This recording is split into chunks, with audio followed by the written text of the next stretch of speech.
ariko sinibuka n'amanota nagize, ubu ndeba narize ndi muri sasiye, ariko sinibuka naho ibitse, ubu ndeba rwose ndakora, ariko inyatsi yaranteye, ubu ndeba abandi bagira promotion, ariko njye nta promotion ngira, ubu ndeba ngira impano y'ubucuruzi, ariko igishoro narakibuze cyangwa naracuruje ndahomba, ubu ndeba nzi gushakisha, ariko amadeni yaranyise bagiye kuntereza cyamunara, ubu ndeba ndagerageza gukiranuka, ariko ibyaha bikamfata, ubu nisanga nasambanye, nisanga nakuyemo inda, nisanga ibyaha nibyo ngisanga nagiye mu bapfumu, ubu ndeba rwose nta muntu n'umwe ufitiye impuhwe, bose baricaye barantererana, amateka yanjye ribagiranye, izina ryanjye bararisiribanze, ntaho nakomanga ngo banyumve. Yesu atari rwose ushaka gukira ndati rwose ubu ndeba inaho ntivurije rwa Faisal nagiyeyo, yewe n'abandi bavura bya kinyarwanda nagiyeyo, ubu rwose nta miti ya kinyarwanda narayinyweye, ubu rwose nagiye muri reflexology ngira ngo ni imitsi ndwaye, ngera muri kinesiotherapy ngira ngo igufwa riterane, mbega ntako ntagize, nagiye mu bakansarazi batandukanye bagira ngo nihamuka nagize. Uyu muntu agisobanura agasigara asobanura abantu, aho gusigara asobanura indwara, ariye tujya abantu bashobora kuturwaza uburemere bw'abantu bukaturemerera kuruta indwara turwaye. Imana dukiza abantu basunika ikigeragezo kugira ngo kitubabaze, Imana dukiza abantu basunika ikigeragezo kugira ngo tugipfiremo, Imana dukiza abantu basunika ikigeragezo kugira ngo tuzakigwemo. Naratangaye Yesu kugira ngo avuge, kandi ubwo baramutegesheje ijambo yari yavuze, avuga ngo ntabwo naje gukuraho amategeko ahubwo naje kuyakomeza. Bamutegesheje ijambo nabo bategesha umwuka n'uburondozi. Mana we, bamutegesheje amategeko, bamutegesha amagambo, wabategesha abatsindisha umwuka n'uburondozi, abatsindisha imbabazi n'ubwami, abatsindisha gushobora no gutegeka. Arangije yubika umutwe ntiyagira icyo abasubiza. Ndagira ngo tuganire ijambo ry'Imana riri muri Mariko igice ni icya 10 umurongo wa 46. Igice cya 10 Mariko 46 mu magambo y'umukara hari ijambo rivuga ngo Yesu akize impumyi yitwa Baritimayo. Haravuga ngo nuko bagera i Yeriko, akiva i Yeriko n'abigishwa be n'abantu benshi, asanga umwana wa Timayo witwaga Barutimayo, umusezi w'impumyi, yicaye iruhande rw'inzira. Yumvise ko Yesu w'i Nazareti ari uje, ahera ko arataka cyane ati, Yesu mwami Dawidi mbabarira. Abantu benshi baramucyaha ngo ahore, ariko arushaho gutaka ati, mwene Dawidi mbabarira. Yesu arahagarara arababwira ati, nimumuhamagare. Bahamagara impumyi, barayibwira bati, humura, haguruka, araguhamagara. Nayo ita umwenda wayo, irabaduka, yegera Yesu. Yesu arayibaza ati, ushaka ko nkugirira? Impumyi iramusubiza iti, n'igihe ndashaka kuvuga. Yesu arabwira ati, igendere, kwizera kwawe kuragufasha. Umwanya aramuka amukurikira mu nzira. Amen. Ndagira ngo uyu munsi muganirize ijambo rivuga ngo Uwiteka aguhaye icyo umutima wawe ushaka. Iryo jambo Uwiteka aguhaye icyo umutima wawe ushaka. Reka rero dusenge hanyuma tujye mu ijambo ry'Imana. Mana data wa twese uri mu ijuru, uri Imana ikomeye, uri Imana ihambaye, uri Imana ifite imbaraga, uri Imana yacu bwite, uri Imana itameze nk'uko abantu batekereza, uri Imana ikora ibyo abantu badatekereza, uri Imana iri hejuru ya byose. Ndakubashye, nguhaye icyubahiro, nguhaye ikuzo, n'abagiye gutega amatwi ijambo bahe umugisha, kandi iyi mitima igiye kuryakira ntisigare uko yumvishije ijambo mu izina rya Yesu. Amen. Ndiye kuganira ijambo rivuga ngo Uwiteka aguhaye igituma useba. Icyatuma useba Uwiteka kikuvanye. Uyu mugoroba dore byagusebya biragukikije, byagusebya biri iruhande rwawe. Yewe hari n'ibimenyetso ubona yuko ugiye guseba, hari n'ibyo wagezeho bituma ukorwa n'isoni, ubona neza birimo biragukomba, bikubyinaho, yewe bikumazeho igihe kirekire. Ariko uyu mugoroba Uwiteka aguhaye icyo umutima wawe ushaka, aguhaye igituma useba. Ntabwo ugikozwe n'isoni kuko wumvishije ijambo, ntabwo ugikozwe n'isoni kuko Uwiteka kugendera yaciye muri iri jambo, ntabwo kimwaye, ntabwo gikozwe n'isoni. Ibyago ntabwo bikikugezeho, ntabwo gihitanywe n'iyo nkubiri y'amagambo, n'iyo nkubiri y'umuyaga, n'iyo nkubiri y'ibibazo, ntabwo gihitanywe n'ibyo bibazo n'ayo makuba n'ibyago, ntabwo gihitanywe n'iyo ndwara, ntugihitanywe n'ibyo byaha, ntugihitanywe n'ubwo busambanyi n'ubujura no kubeshya n'itabi, ntabwo gihitanywe n'uko gukuramo inda, ntabwo gihitanywe. Iryo jambo, iri jambo nkubwira rigiye kukubatura mu izina rya Yesu. Imbaraga z'Imana zigiye kubana nawe. Ese wanyemera tukinjirana muri iri jambo tuvuga ngo Uwiteka aguhaye icyatuma guseba? Icyari kigiye kugusebya, erega bora n'ibyaha byagusebya. Byaha biragusebya, ahubwo se ntibigusebya. Byaha biragusebya, ariko kugira ngo abantu bajye bahora babangurira niwe munywanzoga, niwe kazizi, abantu bavuga ngo uriya niwe musambanyi wa mbere, uriya muntu tumuzi donc bakaba bakuziho icyaha runaka bakakikwitirira, uba wakozwe n'isoni. Ariko uyu munsi witaho kwe cyatuma guseba. Icya kabiri, buriya ibigeragezo ushobora gutuma nabyo useba, ukagirirwa izina ririho ibigeragezo. Uriya n'ibyago, uriya ni makuba, uriya ni intambara, uriya n'ibigeragezo, uriya ni gapfubyi. Hari ukuntu abantu babyenterpreta, hari ukuntu abantu babivuga, ariko icyo kintu cyose bashingiraho kugira ngo usebe, icyo ni Imana ije gukora, kandi ntabwo ikuraho ibyoroshye, ahubwo igihera mu mizi. Buriya icyo nabonye, iyo Imana ije gukiza umuntu kumuhanagura amarira, ntabwo ibanza amarira, ahubwo ibanza ikintu kimutera kurira. Ije ihera ku kintu gitera umuntu kurira, ikabanza ikajya mu isoko ikakivanayo, ikakivanayo. Uyu muntu ikintu cyamuteraga kurira kimaze kuvaho, asigara n'ishimwe rikomeye.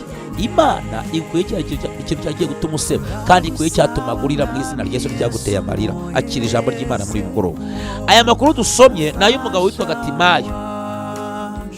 Timayo ngo akaba umusenzi w'impumyi. Ubundi gusenga mu Kinyarwanda ni ugusaba ntacyo usize inyuma, ugasaba ntugire n'uwo utinya. Gusenga ni ugusabiriza. Ngo yari umusenzi w'impumyi. Sintekereza ko uyu mugabo yari yarabyaye impumyi yitwa Baritimayo gusa, ahubwo ashobora kuba nawe yari impumyi cyangwa afite impumyi nyinshi mu muryango. Ngoresheje ijambo rya Bibiliya, ubundi ababana n'ubumuga bwo kutabona, ariko kugira ngo byumvikane neza, ngoresheje ijambo rya Bibiliya, mubabarire ntabwo ndengereye, ntabwo mpfobeje. Uyu mugabo ngo yari umusenzi w'impumyi witwa Timayo. Byari bizwi neza ko bafite karande y'ubuhumyi, byari bizwi ko bafite karande yo gusaba. Hari igihe abantu bafite umuryango ariko bakaba bazwiho umwuka runaka wo kutabyara, wo kudatera imbere, wo gusabiriza, wo gukena, w'ibyaha, w'uburaya, wo gukuramo inda, wo kudashaka, wo kutarama mu rugo. Abantu bagira karande zigiye zitandukanye. Muntu nyumva, ndashaka kumenyesha ko karande ibaho. Umwuka ukurikirana abantu baho, uyu mwuka bukaba muwuziranyeho, n'abantu bakaba bawuzi, bakanawushingiraho babavuma, bakawushingiraho bavuga n'amagambo mabi. Kwa runaka ntacyo bageraho, turabazi muri suriya bazagera kugirika gutangarize ngo bene uyu mwuka. Uyu Timayo rero yarazwiho imyuka ibiri y'ubuhumyi n'umwuka wo gusenga, gusabiriza by'indengakamere, nicyo bivuze ubundi. Uyu rero ngo abyare umuhungu w'impumyi amwita Baritimayo. Ubundi Baritimayo ni izina rikomoka mu Kigiriki, gihe urakosobanura kimwe, ngo ni izina ni umuhungu w'icyubahiro. Ni izina ngo ni umuhungu w'icyubahiro. Ni umuhungu w'icyubahiro, ni umuhungu ufite izina ry'icyubahiro. Nubwo afite izina ry'icyubahiro, ariko afite ubuhumyi. Nubwo afite izina ry'icyubahiro, ariko afite ikintu gituma aseba, afite icyasha abantu bamubonaho. Wowe unyumva, ushobora kuba ufite izina ryiza ariko ridahuye n'imibereho urimo. Ushobora kuba ufite izina rya munezero ariko utunzwe no kurira. Ushobora kuba ufite izina ryiza rya byishimo ariko ari we gahinda kabarizwaho. Izina witwa, hari umunyarwanda yavuze ngo izina ryiza ntiribuza umukobwa kuruha. Uwo ni umugani w'Ikinyarwanda. Umuntu ashobora kugira izina ryiza ariko ntirihure neza n'imibereho arimo. Ni nayo mpamvu abantu benshi usanga bagira amazina batera ipfunwe. Umuntu akaba afite izina ariko ridahuye n'imibereho arimo. Ni nayo mpamvu Uwiteka aje gukuraho icyo kintu gituma useba, kigasebya n'izina ryawe. Uzi ko hari ikintu kigusebya, kigasebya n'izina ryawe pe. Umuntu akaba yitwa Mico Myiza, ariko wajya kure ugasanga imico ye ntabwo ihuye n'izina yitwa. Ugasanga ni uwo ku muhanda, ugasanga niwe tabi ribarizwaho, niwe uburaya barizwaho. Umuntu akaba afite izina ryiza, Mutoni. Mubare kwa gukoresha amazina ariko n'amazina y'Ikinyarwanda, ugasanga imibereho ye ntabwo ihuriye na Mutoni, ntabwo yigeze atona, ntabwo yigeze agubwa neza. Umuntu ni mutumwinka ariko avuye mu ngo nka 20, ntabwo yigeze akobwa na rimwe. Ugasanga uyu muntu ni mukobwa jana ariko ugasanga reka da ugasanga habe. Ndashaka gutangaza ko ikintu cyatumye useba nicyo Uwiteka agiye kukuvanaho. Icyo umutima nubyemera ariko, kuko Yesu ntabwo ajya ahatiriza, niyo mpamvu uyu mugoroba yamuzanije ijambo rivuga ngo agukuye ikintu cyatuma guseba.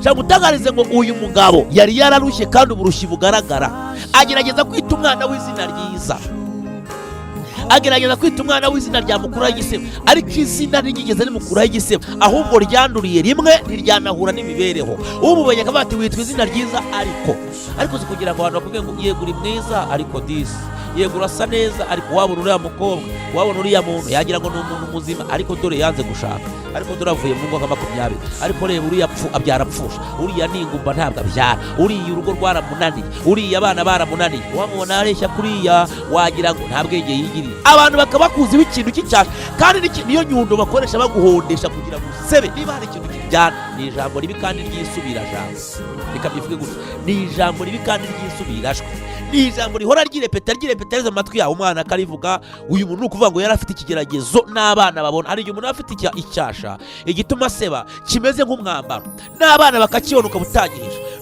n'uhise wese akakibona, n'utareba akabyumvisha amatwi, agacamo bivuga ati uriya muntu nubwo ameze kuri, ariko dore yikoreye agahinda kenda kuzamwica. Uyu rero yari afite agahinda kuko yise umwana w'izina ryiza ariko ridahuye n'imibereho, azwiho gusega, azwiho yuko umuryango we harimo impunzi, abantu batabona gusa. Uyu Baritimayo rero niwe wanditswe, abandi ntibamuvuze, ariko ngo yicara ku nzira. Uyu Baritimayo yicara ku nzira asabiriza. Urumva wari umuco wo gusaba, wahise watransfere ku bana, ahita ajya ku muhanda rero gusaba, ngo arasaba imyaka irahita indi irataha. Uko yasabaga rero, ngo hari umugabo wari waraje witwa Kristo. Uyu mugabo udatinya abasabiriza, uyu mugabo utanena abasabiriza, uyu mugabo utivanga mu magambo y'abantu bavuga. Ariko naramukunze. Uzi ko abantu bashaka kuvuga ngo urapfuye, we yaza akavuga ngo ubayeho. Barashaka kuvuga ngo ukozwe n'isoni, yaza akavuga ngo ndazikumaze. Nibutse umunsi umwe bigeze kumuzanira umugore ngo wafashwe asambana, bose ngo bafata amabuye, bose ngo biteguye kumutera amabuye, nta n'umwe wavugiraga uyu mugore. Yesu ntabwo ajya yivanga mu magambo y'abantu, areba icyakugira umumaro, kuko niwe data wa twese mwiza, zintege nke zacu zidukuraho biyaza kotista sekwa. Indirimbo y'ijana na 20 yaravuze ngo mwijuru imbere y'Imana ngo mfiteyo umuntu umvugira, ni umukuru w'abatambyi kandi yitwa Rukundo, ngo kandi yambonyeho amaraso ntabwo ashira urubanza ruba rwanyita umuntu ukiranyuma.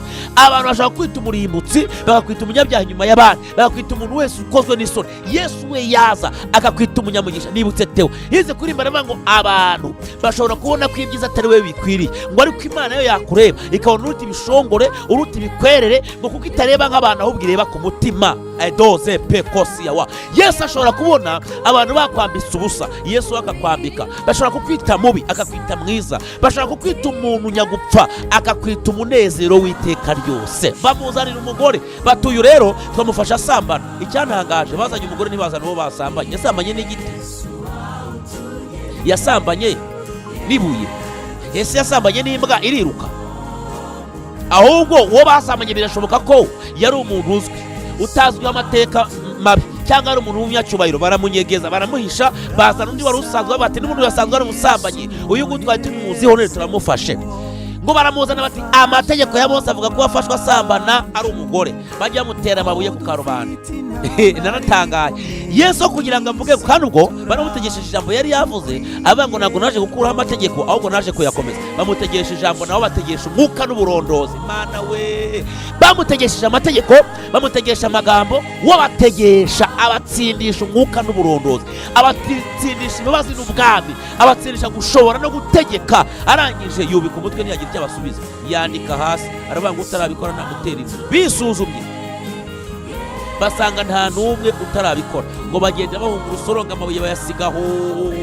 Yesu uwo babonagaho umunyabyaha ahita amubonamo gukiranuka. Arangije aramubwira ngo babandi bakoregaga bari hehe, aramubwira ngo bagiye urusorongo nta n'umwe uri hano, aramubwira ngo genda ntuzongere gukora icyaha ukundi, nta muntu uzongera kukurega. Yesu amuha ubuzima, Yesu amukora igituma aseba. Uyu muntu yari yasebye muri karitsiye, uyu yari yasebye agiye yakiriye n'urupfu, agiye guterwa amabuye ku manywa y'ihanga, ibintu byarangiye, amateka yahindutse, amukuraho ikintu gituma aseba. Ndatangaje ikintu umuryango wari ukuziho, ikintu inshuti zari zikuziho, ikintu amateka yo bari baziho, amateka bari bakuziho, izina bari bakuziho, Yesu ari guhanaguyeho, atangije amateka mashya. Kangutangarize niba wizeye, ugiye gutangiza igisekuru cy'umuryango gishya.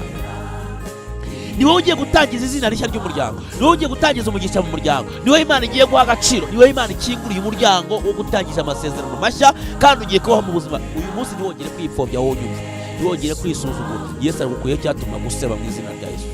Bibiliya iravuga ngo Baritimayo yicara ku muhanda, yicara ku muhanda, yicaye ku muhanda, ngo yumva abantu bagenda bacaho, ngo ariko ngo yumva ngo harimo n'umuntu witwa Yesu w'i Nazareti. Abajije amakuru baramubwira ngo uyu nguyu yawuhura impuhwe, bamubwira ko yerutse gukiza umwana wo mu mudugudu witwa Nayini.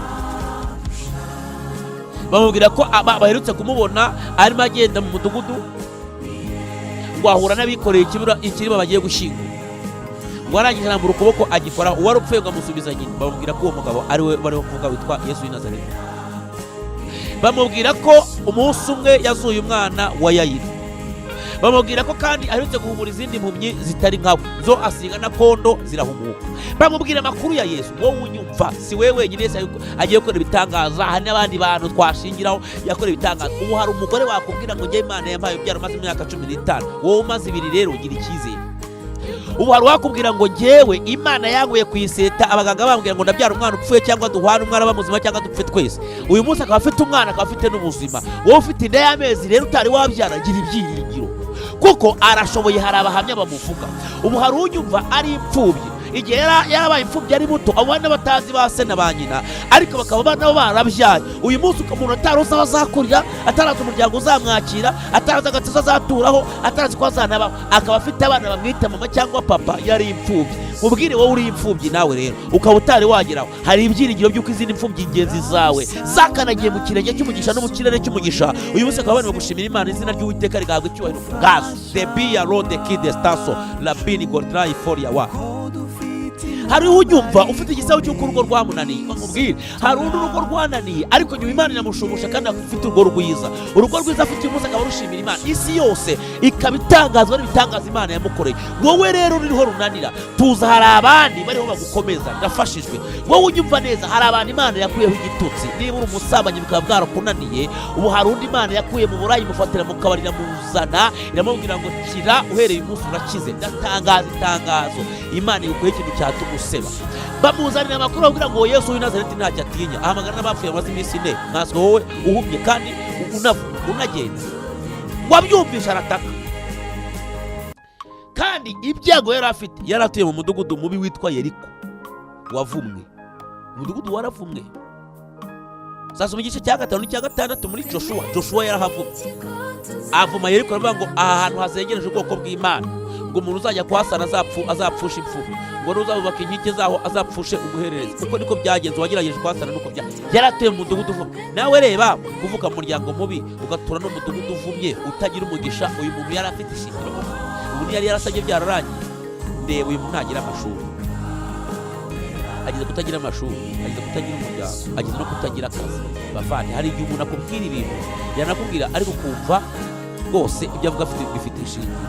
Ariko kandi kwa Yesu we nta kintu kimunanira. Twebwe dushobora kubyumva tukanavuga ngo uyu muntu koko yaragowe, ariko burya ntabwo wagoye kwa Yesu. Nicyo gituma ubundi Yesu yitwa Yesu, niyo gituma Imana yitwa Imana. Nuko ikora ibyananiye abantu, nuko ikora ibyo abantu badashoboye, nuko yo yihanukira wajya kumva ikoze igitangaza kidasanzwe. Tebese kosia, nuko yihanukira wajya kumva ikoze ikintu kidasanzwe.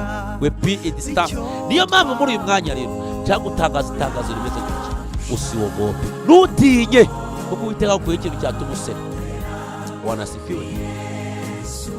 Bibiliya iravuga ngo rero yumvisha ucaho ngo arataka, aravuga ngo Yesu Kristo mwene Dawidi mbabarira. Ngo abantu bari aho bati umva ceceka, uravuga iki? Wowe urabona uzatera imbere, urabona yakumva. Ubu hari abantu basubizwa inyuma kubera abantu wadepoza ahantu bati uriya ntiyashobora akazi, nta n'uwagupimye, nta n'uwahagoye akazi ngo kakunanire, ariko abantu bagahaguruka bati uriya ntazagashobora, azaguhombya, bizagenda gutya. Wakwishakira bavuga ngo uriya ni inshuti, bagatangira oya uriya nimuzabana, umuryango wawe utera umwaku, bariya n'abashingwe. Nta muntu n'umwe wari wareba ngo ukore bikunanire, ariko abantu bagahaguruka. Nuko byagendekeye Imana atatse ngo yitabarirwe. Abandi bati ceceka, rega ceceka, we nawe nta nubwo yakugirira neza. Ceceka, nta mu rugo rwakubera, wowe nta nubwo warumaramo kabiri, ntabwo wabyara abana ngo bakuze. Hari abantu bacika intege, ntabwo wakwiga ngo ugire akazi, ntabwo wakwiga ngo utere imbere, ibyawe ntabwo byakunda. Amateka ye turabona ari masaza, turabona ubuzima bwawe burimo buva mu nzira, turabona ubuzima bwawe burimo bugenda bucogora, turabona icyubahiro cyawe nta gihari, turabona nta cyiza kikugana, turabona rwose. Baramutwaba, baramucecekesha. Uziko abantu babuye ijambo bakaryamburwa n'abakabayeho ngo bashyigikira. Burya ukicarwa kwa muryango bakaba batakigutumira mu nama y'umuryango, ukajya wumva gusa ibintu ukanabibwirwa n'abantu. Siko basura abandi we ntibagusure, hari amakuru utamenya bakagutwama. Wanavuga ijambo ati wowe nta gitekerezo watanga, cyane utari utagira n'ishuri. ariko ndashimira Yesu ntabwo areba nk'uko abantu bareba. Bibiliya iravuga ngo baramucecekesha baramutwama pe. Nibutse igihe Dawidi yajyaga gutoranywa mu gice cya 16 muri Samweli wa mbere, ngo Imana yohereje Samweli wa mbere iravuga ngo genda mu mudugudu w'i Betelehemu, nabonye umwami afite umutima umeze nk'uko ushaka. Wagezeyo ngo ise ariwe witwa Yesayi yari yaroheje Dawidi mu ishyamba, ngo baravuga bati Elifazi arahari, Shama arahari, barabatondekanya bati hari abahungu 7 ntago haburamo umwami. Dawidi baramwibagira.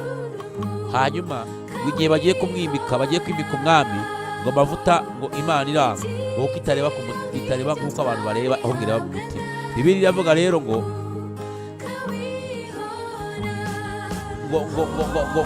Samweli abaza atari kose kureba umwami yabuze nta wundi mwana musigaranye, ngo bose batera amagambo bati reka ntawe, bati hari kamwe ariko ntigakwiriye, hari kamwe kitwa Dawidi ariko karagisha intama, kari mu ishyamba, nta bwiza, nta cyubahiro, nta niveau d'étude, nta kintu na kimwe afite, kada ubuzima bwe ina. Ubu rero ntabwo akwiriye. Niba nayo Imana yatoranyije ishobora kuba yibeshye. Samweli aravuga ati kuki bireba uko mwebwe Imana iravuga ngene muzane turi burye, ari uko ageza. Naratangaje. Uzi ko yahageze amavuta akamwemera, Imana ikamutoranya, Imana ikamuha agaciro gusumbya abandi bari bavuze. Abantu nibutse muri Yohana mu gice cya 5 wari hari umaze imyaka 38 arwaye. Hari igihe utinda mu kigeragezo n'abantu kikabanukira, ukakirambirwa, kikakubaho karande, abantu nabo bakakurambira, bagufataho ijambo,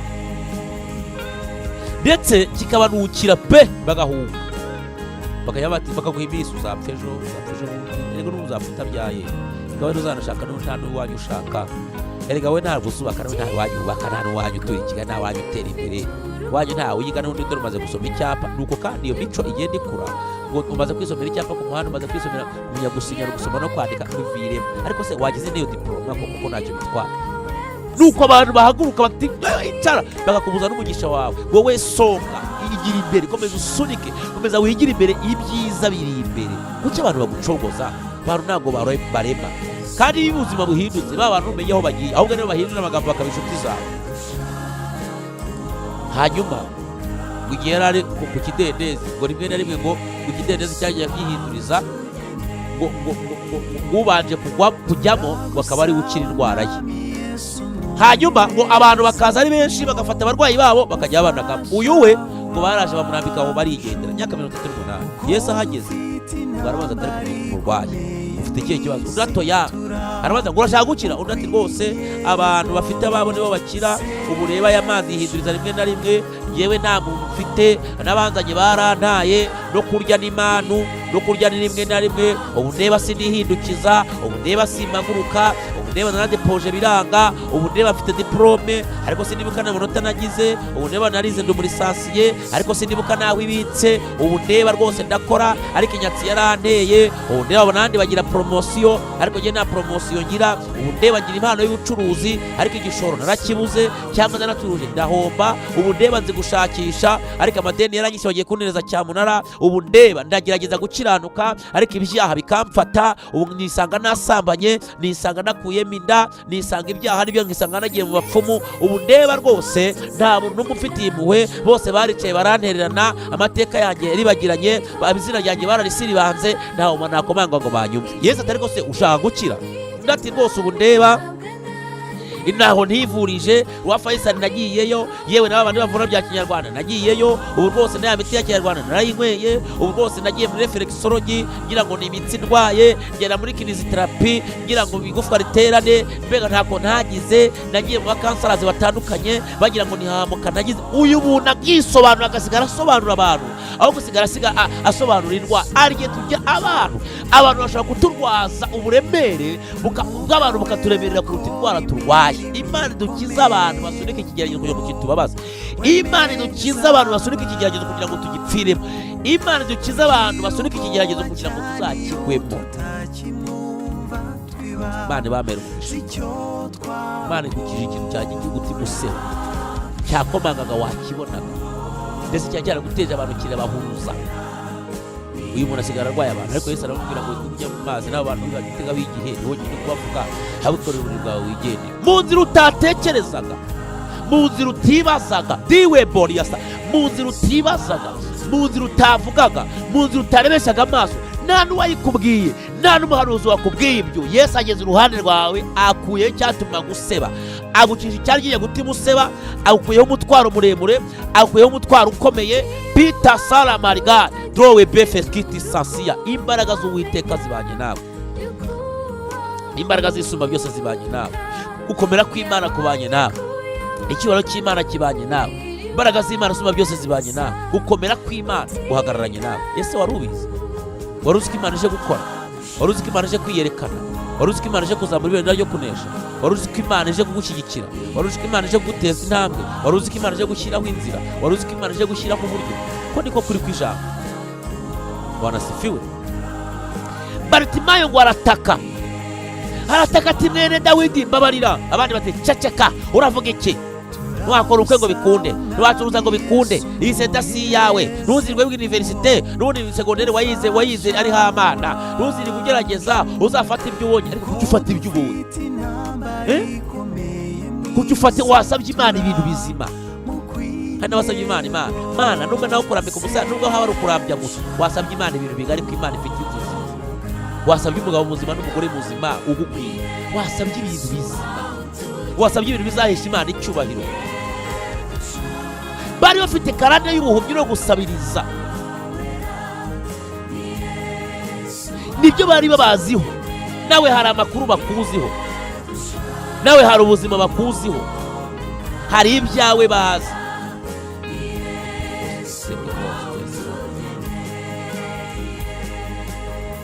Hari ibyawe bakuziho, hari amateka bazi mu muryango wanyu, ariko ibyo ntibikuraho umugambi w'Imana.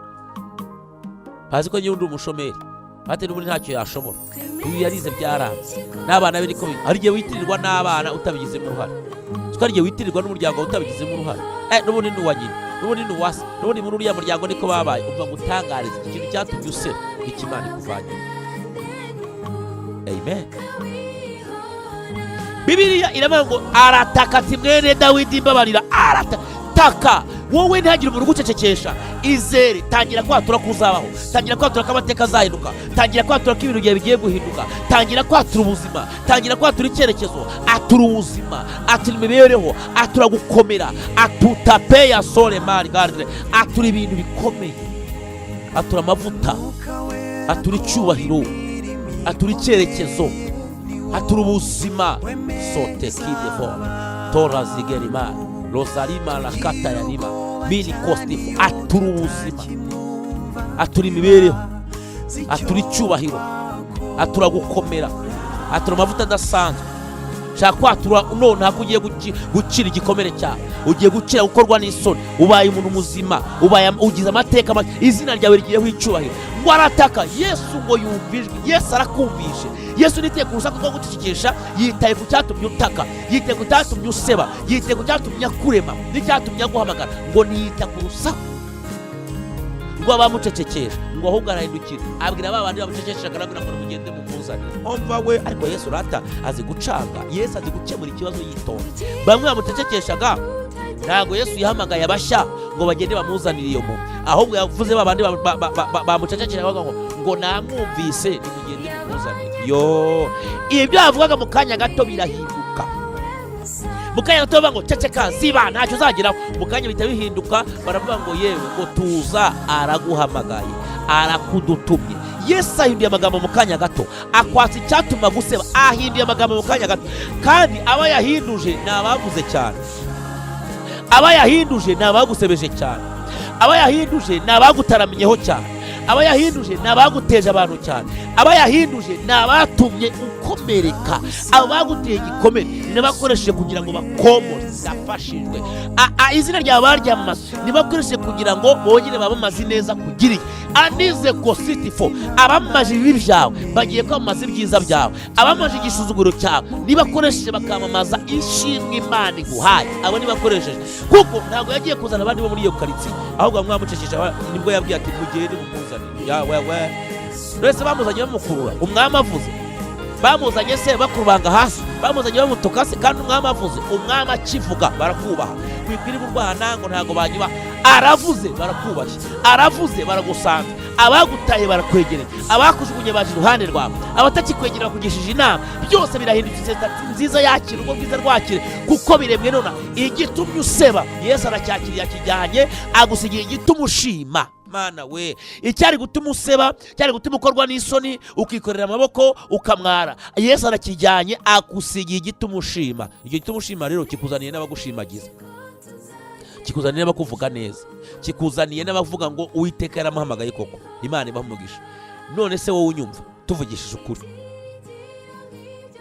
wumva gucogojwe n'ibiki? Wumva koko waritakarije icyizere? Ese umwami wanjye ndiho mvuga umwami, urumva ufitiye icyizere? Birashoboka ko wari ugiye gusebywa n'ibyaha, icyo cyo ntabwo nkirengaho. Niba wumva ibyaha byari bikuzonze, ukaba wumva neza neza wari umaze gucogora burundu, ukavuga uti rwose nambabaze, ibyaha bimaze kunyarikaho, wagira ngo ni icukiro, ni ikimoteri cy'ibyaha. Subiramo ngo mwami Yesu, nemeye imbabazi zawe, nemeye ibyaha byanjye, kuva uyu munsi sinzongera gukora icyaha ukundi. Nkura mu gitabo cy'urupfu, mushyire mu gitabo cy'ubugingo. Uyu munsi umbere papa, nanjye ndakubera umwana, kandi umpa imbaraga zinshoboza kudakora icyaha ukundi. Mwuka wera nanyobore, kandi ambere umujyanama, mu izina rya Yesu, amen. Reka sengere buri muntu wese wumvaga yaragiye guseba, ariko akaba yagiye kugira ibyiringiro. Ejo cyangwa ejo bundi, cyumweru gitaha, kuva uyu munsi ucyumvira ijambo, amateka yawe arahindutse, ntabwo gipfuye, ntabwo gikozwe n'isoni. Imana igumugisha. Mana, mu izina rya Yesu, uri Imana ikomeye, uri Imana ihambaye. Ndagushimiye ko uyu muntu nteze amatwi umukuye igituma aseba, ukamusigira igituma ashima, kandi uyu munsi ukaba mwinjije mu kirere cy'amasezerano. Ibyo bavuze n'ibyo bari babaziho, amateka yahinduye mu kanya gato, kandi aho yasebeye akaba ariho umuhereye umugisha, akaba ari umuhereye ishimwe, udahinduriye iseta, udahinduye karitsiye, udahinduye umurenge n'umudugudu. Ndagushimiye kuri Imana ikomeye, ndagushimiye kuri Imana ihambaye, mu izina rya Yesu, amen.